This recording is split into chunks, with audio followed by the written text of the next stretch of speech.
Bueno, compañeras, compañeros, en primer lugar agradecer la deferencia, lo decimos por parte de los tres personas que participamos del panel, la deferencia que han tenido los compañeros del Ateneo de convocarnos. Nos parece sumamente importante el hecho, digamos, de que se construyan estos espacios de debate, reflexión y organización siempre son importantes, pero nunca más importante que hoy, digamos, donde tenemos una situación política sumamente compleja y muchas veces nos parece que aquellas premisas, que aquellas líneas en las cuales nosotros históricamente, por lo menos desde el campo popular, nacional, nos veníamos moviendo, los sectores progresistas, parece que están puestos fuertemente en cuestión. La idea es la siguiente: voy a hacer una exposición de unos minutos, luego Alejandra va a profundizar algunas cuestiones vinculadas al sistema educativo, a la situación del sistema educativo, y Felisa nos va a hacer una intervención un poco más disruptiva en torno a qué está pasando con los valores en educación, con el lugar del docente en educación. ¿Está? Bueno. En lo que a mí refiere, he planteado, voy a ser un poco más clásico, en el sentido más expositivo, hemos planteado, digamos, tres ejes que considero necesarios para un poco tomar en cuenta lo que es la concepción anarcocapitalista libertariana, que es la concepción, digamos, que tiene como impronta el gobierno nacional y particularmente donde el presidente de la Nación, Javier Milei, dice que tributa ideológicamente. ¿Y por qué detenerse en esto primero? Porque me parece que es importante que entendamos que si bien el presidente tiene características bastante estrafalarias, su concepción no es la de permítanme la familiaridad, el de un loquito suelto, sino que expresa una concepción profundamente arraigada en distintos sectores. Lo primero que podemos decir, si vamos a hablar de libertarianismo, porque no es libertario, el término correcto es libertarianos. Libertarios refiere mejor a los anarquistas. Libertarianos es sinónimo de anarcocapitalistas. No vamos a profundizar mucho porque, digamos, tiene sus matices esta cuestión. Lo primero que podemos decir en torno al anarcocapitalismo y el libertarianismo es que su concepción del sistema educativo es totalmente antagónica a la concepción, a los principios, digamos, que ha ido construyendo el sistema educativo en la Argentina. Si tomamos como referencia a Domingo Faustino Sarmiento, la ley 1420 y la reciente ley de diciembre del 2006, la 26.206, y analizamos las premisas que le informan, que le dan, digamos, sustento, y ahora veremos cuáles son los aspectos que sustentan la ideología libertariana, veremos que son absolutamente antagónicos. Podríamos decir, no hay posibilidad de negociación con los libertarianos si queremos defender la educación pública. Defender la educación pública. Ustedes saben, digamos, que el presidente suele mencionar a uno de estos libertarianos que es Murray Rothbard. Murray Rothbard tiene un texto que se llama La ética de la libertad y allí sintetiza la concepción libertariana. Tiene muchos otros libros, es un tipo bastante prolífico, unos 25 libros tiene, participa muchos en los debates. Vale señalar, entender cuál es el contexto en que surge, el contexto histórico que surge el anarcocapitalismo. Ustedes saben, en la década del 30 del siglo XX se produce la crisis del 29, estalla, digamos, el capitalismo, digamos, esa crisis financiera pone en crisis el capitalismo y a la par de eso se fortalece la Unión Soviética, los partidos comunistas, incluso en el occidente europeo, emerge el nazismo, emerge el fascismo. Frente a esta realidad, los gobiernos capitalistas del occidente, particularmente Estados Unidos y Gran Bretaña, revisan algunas de las formas que históricamente venía manteniendo los gobiernos liberales para intervenir como gestión del Estado. Y toman básicamente dos medidas. Una de ellas es darle al Estado un lugar protagónico y activo en la regulación de la vida social y económica. Y el otro aspecto es construir un entramado de normas en el campo social y laboral que dan lugar a estos dos elementos a lo que se denomina habitualmente el estado de bienestar. ¿Y por qué esto? Porque de alguna manera estos gobiernos capitalistas veían la necesidad de construir como una especie de obstáculo, de barrera ante el avance del socialismo y del comunismo, proveyendo a los sectores trabajadores y a los sectores populares de algunas de las demandas que venían históricamente reclamando. En los sindicatos, el Partido Laborista en Gran Bretaña, los sectores democráticos del Partido Demócrata más avanzado, y en aquella época el Partido Republicano, que tenía una concepción distinta de lo que conocemos y que se ha desenvuelto hoy día en Estados Unidos. Entonces se aborda el tema de la vivienda pública, la salud, la educación, etcétera, etcétera. Ese es el contexto en que surgen los libertarianos. ¿Y cómo surgen los libertarianos? Como intelectuales que se oponen firmemente y dan una disputa política contra el estado de bienestar.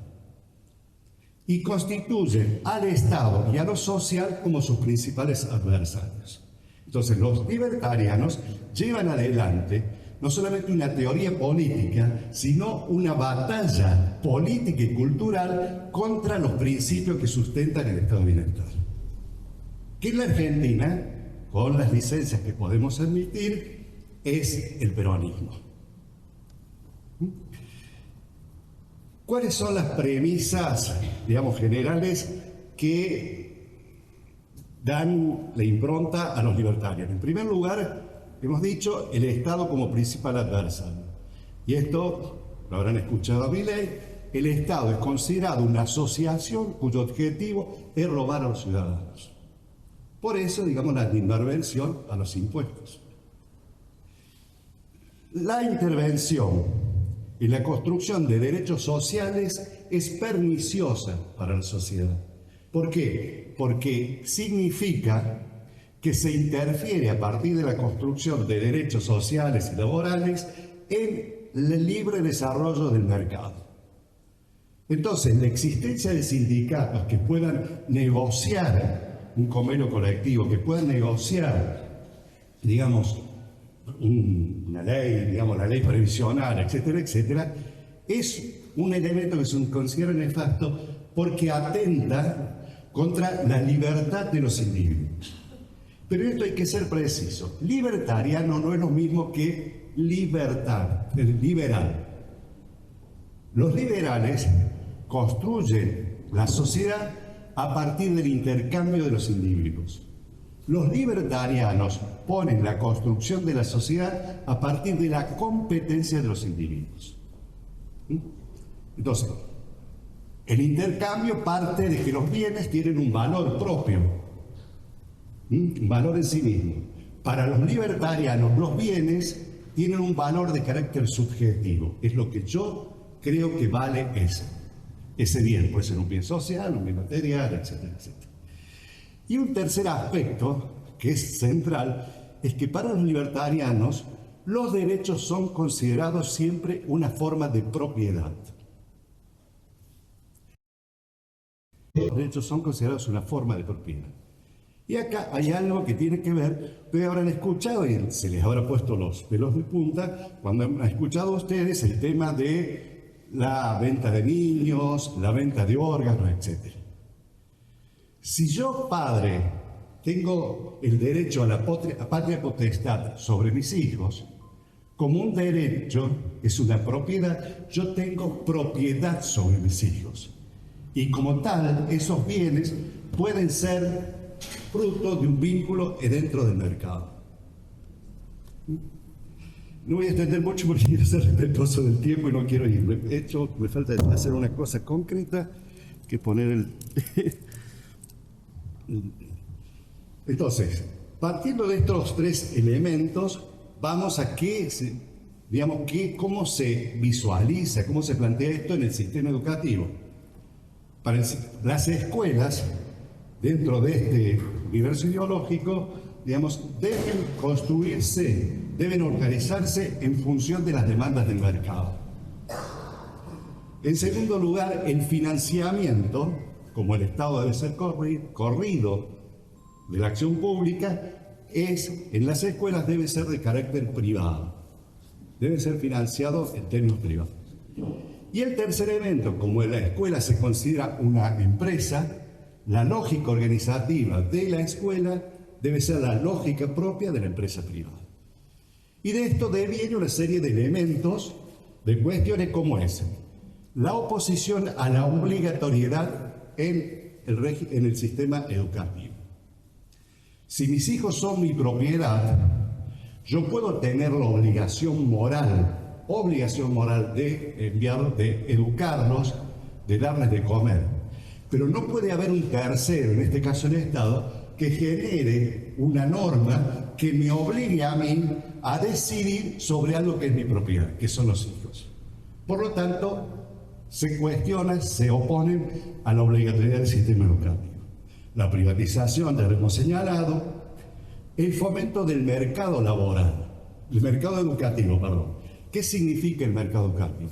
Como la escuela se considera que es una institución, digamos, debe ser esta institución, digamos, puesta en el mercado y competir con las otras escuelas para que en función de esa competencia los ciudadanos, los propietarios, decidan a qué escuela enviar sus hijos. Se prioriza, ya lo hemos dicho, el derecho de los padres, la educación se considera un servicio, y fíjense, ya en el PNU 70, una de las primeras medidas de mi ley, se planteó establecer por una norma legal de que la educación fuera un servicio esencial.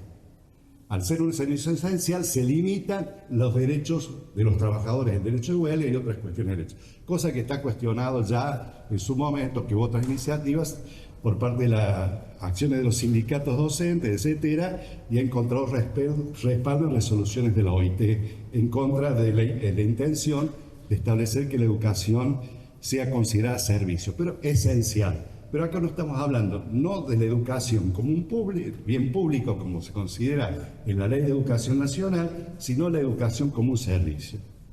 Y el último punto, para ir sintetizando este aspecto, es que si eventualmente hubiera alguna intervención de financiamiento por parte del Estado de la educación, debe financiarse la demanda.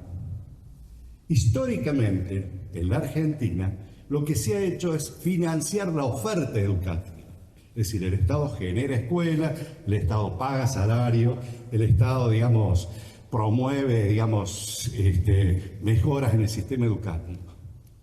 Acá, digamos, lo que se plantea, de acuerdo a la concepción libertariana, es que hay que subvencionar la demanda, o sea, a aquellos que tienen la libertad de elegir la educación de sus hijos. De ahí el origen de lo que se llaman los subsidios educativos a la familia, más simplemente conocidos como vouchers educativos.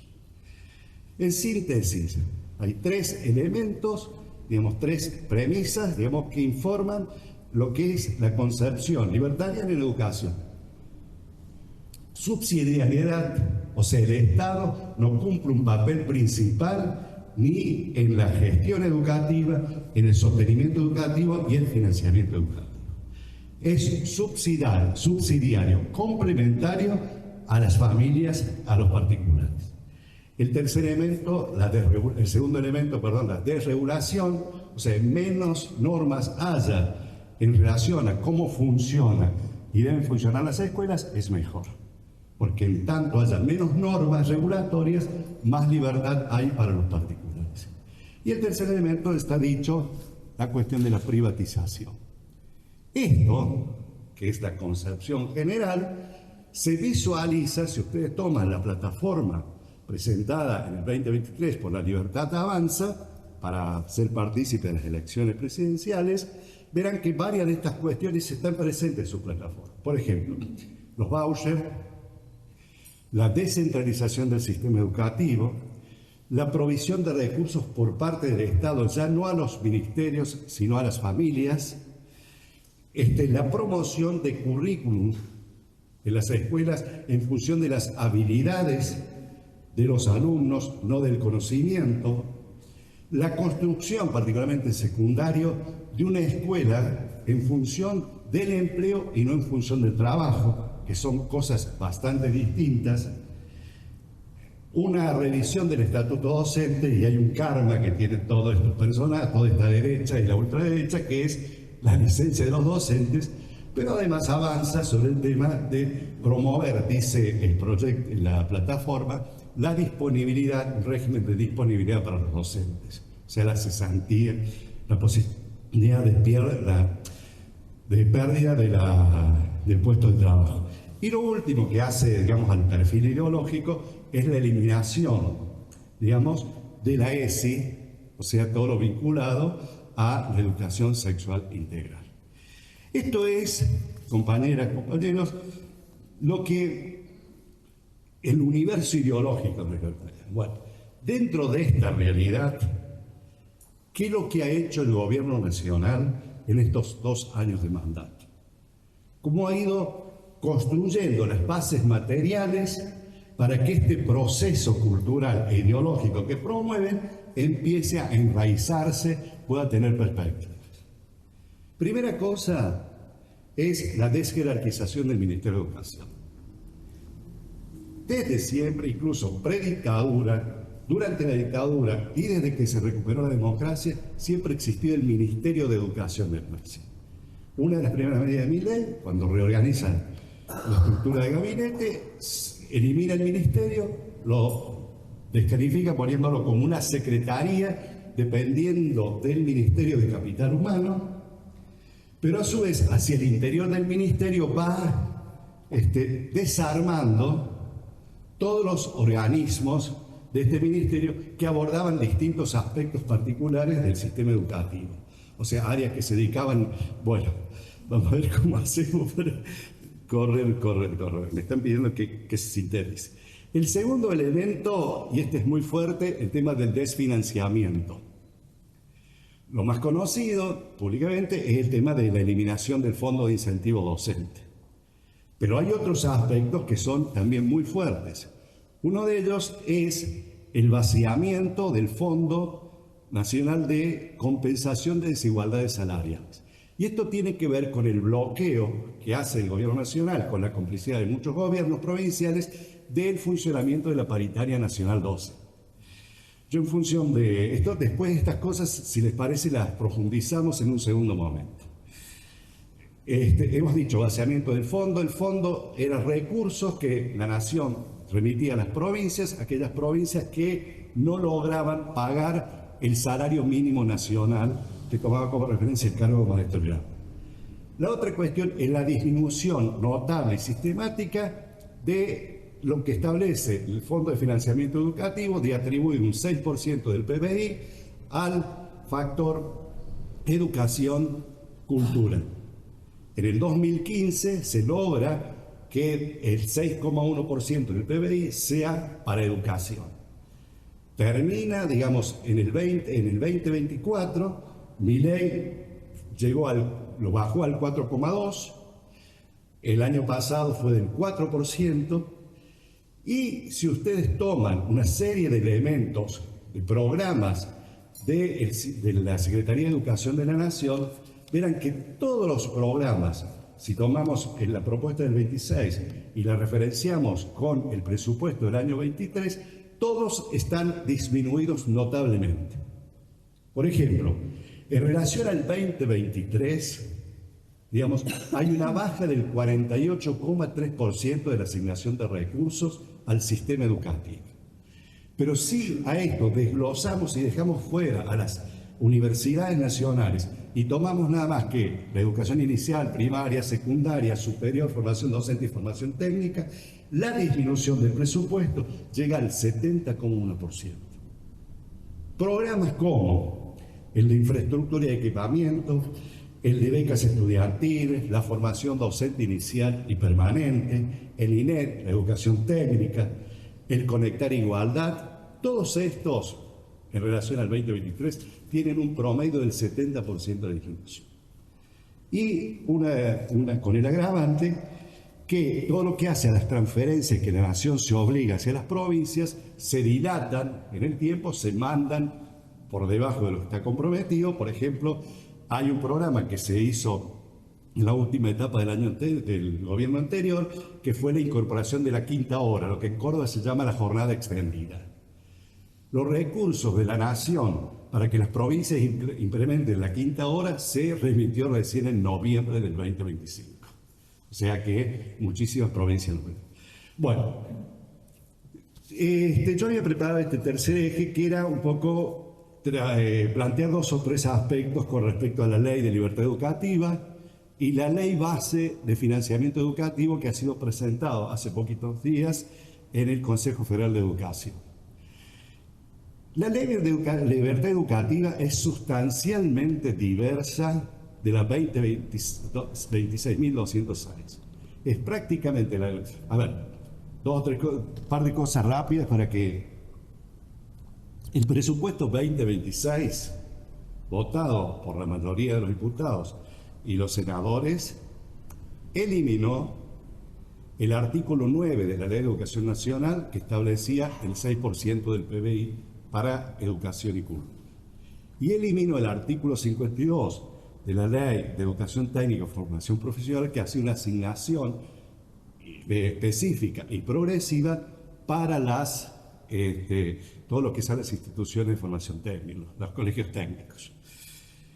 Esta ley, digamos, de libertad educativa ratifica esa línea, modifica el concepto establecido en el artículo 4 de la Ley de Educación Nacional, que dice que el Estado es responsable principal e indelegable del sostenimiento del sistema educativo, y utiliza en el artículo 4, inciso D, de la propuesta de ley de libertad educativa, el concepto de Estado subsidiario no sustituyente de las iniciativas particulares, familiares y sociales.